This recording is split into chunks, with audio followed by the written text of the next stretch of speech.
नमस्कार, India daily के digital platform पर आपका स्वागत है और मैं हूं आपके साथ दृष्टि गुप्ता।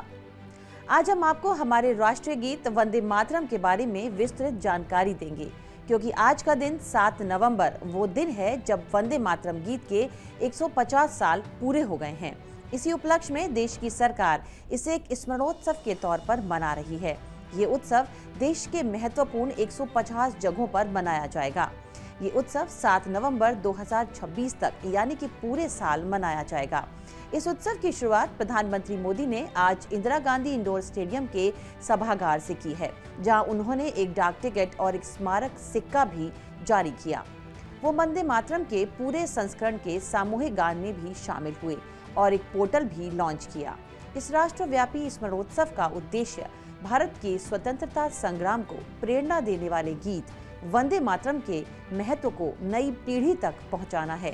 इस कार्यक्रम के तहत पूरे देश में विभिन्न सांस्कृतिक, शैक्षणिक और जन सहभागिता वाले आयोजन होंगे। इस अवसर पर बोलते हुए प्रधानमंत्री ने कहा कि वंदे मातरम केवल एक गीत नहीं, यह भारत माता की आत्मा की अभिव्यक्ति है। एक शब्द, एक मंत्र है, एक ऊर्जा है, एक स्वप्न है, एक संकल्प है। वंदे मातरम ये एक शब्द मां भारती की साधना है, मां भारती की आराधना है। वंदे मातरम ये एक शब्द हमें इतिहास में ले जाता है। यह हमारे आत्मविश्वास को, हमारे वर्तमान को आत्मविश्वास से भर देता है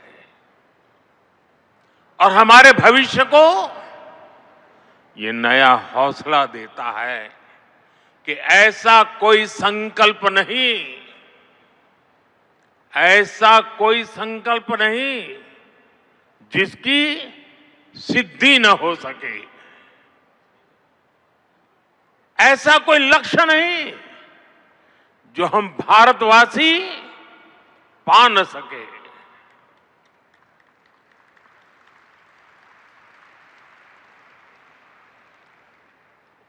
साथियों, वंदे मातरम के सामूहिक गान का ये अद्भुत अनुभव, ये वाकई अभिव्यक्ति से परे है। आखिर वंदे मातरम गीत की देश के इतिहास में इतनी प्रासंगिकता क्यों है? हम आपको बताएंगे कि इस गीत को कब और किसने लिखा। साथ ही गीत से जुड़े कुछ इंटरेस्टिंग फैक्ट्स भी हम आपको बताएंगे। पहला इंटरेस्टिंग फैक्ट, 1875 में अक्षय नवमी के दिन ये गीत लिखा गया था। आज 2025 में इस गीत की रचना को 150 साल पूरे हो गए हैं।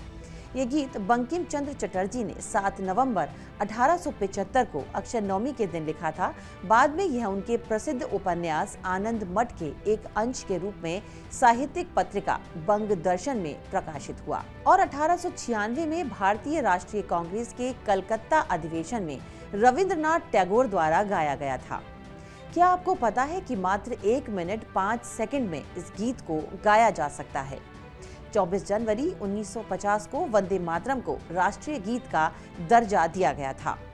साथ ही राष्ट्रगान जनगण मन के विपरीत वंदे मातरम देश की सांस्कृतिक धरोहर को भी दर्शाता है। वंदे मातरम स्मरणोत्सव के अवसर पर देश के गृह मंत्री अमित शाह ने भी पटना में आयोजित इस कार्यक्रम में सामूहिक गान किया और राष्ट्रीय गीत की महत्ता को बताया। भारतीय चेतना की जागृति का दिन, आज ही के दिन 150 साल पहले बंकिम चंद्र चट्टोपाध्याय जी ने वंदे मातरम को सार्वजनिक किया था। बंकिम बाबू ने इस गीत की रचना कर राष्ट्र चेतना का एक महामंत्र देश को देने का काम किया था, जो आगे चलकर देश की आजादी का एक उद्घोष भी बना, एक सूत्र भी बना और आजादी के बाद देश को जोड़ने का कारण भी बना। आज हम वंदे मातरम का 150वें वर्ष का उत्सव मना रहे हैं। हम सब जानते हैं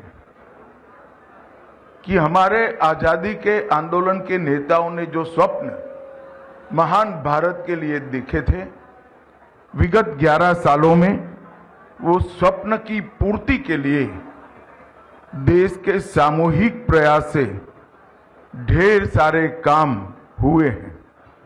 इस गीत का अपना पूरा एक इतिहास है। सबसे पहले साल 1882 में इस गीत को आनंद मठ में शामिल किया गया और 1896 के कोलकाता अधिवेशन में पहली बार इसकी सार्वजनिक प्रस्तुति हुई थी। साल 1907 में इसके गायन पर अंग्रेजों ने पाबंदी लगा दी थी और 1909 के अमृतसर अधिवेशन में मुस्लिम लीग ने इसका विरोध किया था। 17 मार्च 1938 में जिन्ना ने इसके विरोध में जवाहरलाल नेहरू को एक पत्र लिखा था।